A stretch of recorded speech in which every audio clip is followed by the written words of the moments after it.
इसकी अब हालत देखो, इसकी भी मस्तियां अब बढ़ गई हैं। पहले ये दर्द की वजह से किसी कोने में चुप करके बैठा रहता था और अब मुझे भी बहुत खुशी है कि ये बिल्कुल ठीक हो चुका है।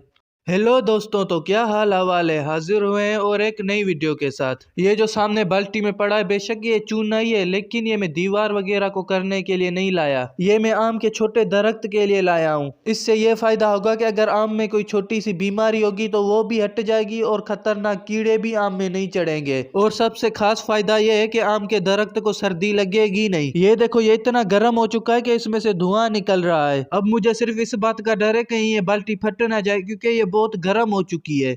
इस नाली पर पानी चल रहा था तो यहाँ से ट्रैक्टर बहुत मुश्किल से निकलेगा। ट्रैक्टर निकलेगा कैसे ये मैं आप लोगों को नहीं दिखा पाऊंगा, क्योंकि यहाँ पर अंधेरा बहुत है।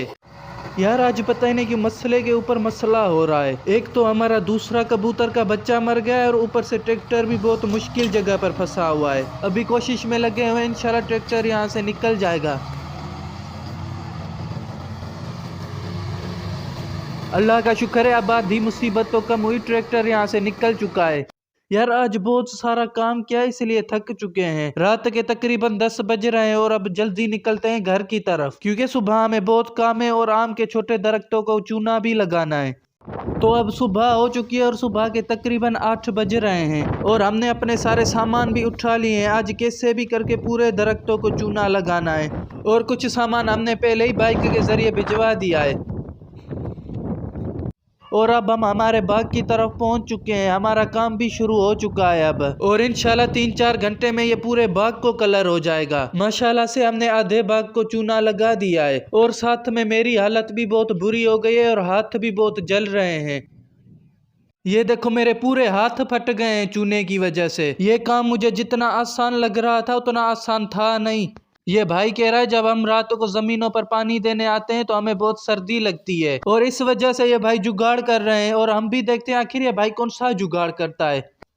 वो भाई अभी तक अपने तजर्बे करने में लगा हुआ था, जब तक हमने सोचा कि हम भी जाकर जमीनों पर चक्कर लगा कर आए। और ये हमारा दूसरा किसान भाई अनाज और गन्ने की फसल की सफाई कर रहे हैं। असल में हम यहाँ पर पानी देखने आए थे, पर पानी यहाँ पर नहीं चल रहा, दूसरी जगह चल रहा है। और इस भाई ने भी अभी पानी खोला है, क्योंकि शाम हो गई थी, ट्यूबवेल चल ही नहीं रहा था। अभी अभी लाइट आई है तो लाइट पर ट्यूबवेल खोला है। तो यार भाई ने कहा ये सामने से हवा आती है तो इसलिए सामने से ये दीवार खड़ी कर दी है, और भी यहाँ का काम रह रहा है। तो अभी भाई लकड़ियां तोड़ने गया है, जब तक हम भी जाकर अनाज की फसल पर चक्कर लगा कर आते हैं।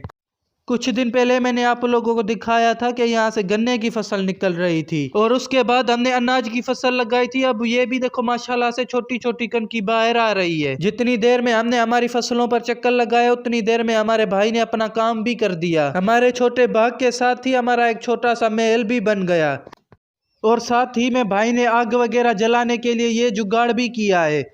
और इस वक्त हम हमारे पुराने ट्यूबवेल की तरफ मौजूद है और देख रहा हूँ भाई ने एकदम वीआईपी सफाई यहाँ की कर दी है। और अब हम हमारे दूसरे ट्यूबवेल की तरफ निकलते हैं, वहाँ के भी हालात देख कर आए।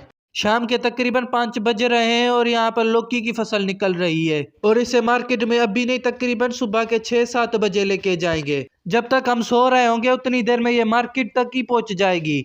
इस कुत्ते पर हमने अपनी तरफ से इलाज किया और हमारा इलाज कामयाब भी गया। इसकी आंख बस थोड़ी सी लाल है, बाकी ये बिल्कुल ठीक हो चुका है। जब से कबूतर का बच्चा मरा है उस वक्त से मुझे यहाँ का माहौल ही पूरा सुनसान लग रहा है, क्योंकि हर वक्त उस कबूतर के बच्चे की आवाज यहाँ से आती थी। और दूसरे जोड़ों का मुझे मसला समझ में नहीं आ रहा, पता नहीं क्यों अंडे दे ही नहीं रहे। आज हम दूध जल्दी लेकर निकलते हैं क्योंकि आज हमारे मेहमान आए हुए हैं, और वीडियो को भी करते हैं यहीं पर खत्म। अगर आप लोगों को जानवर और गांव के बारे में और भी ऐसी वीडियोस देखनी है तो हमारे इस चैनल को सब्सक्राइब करें।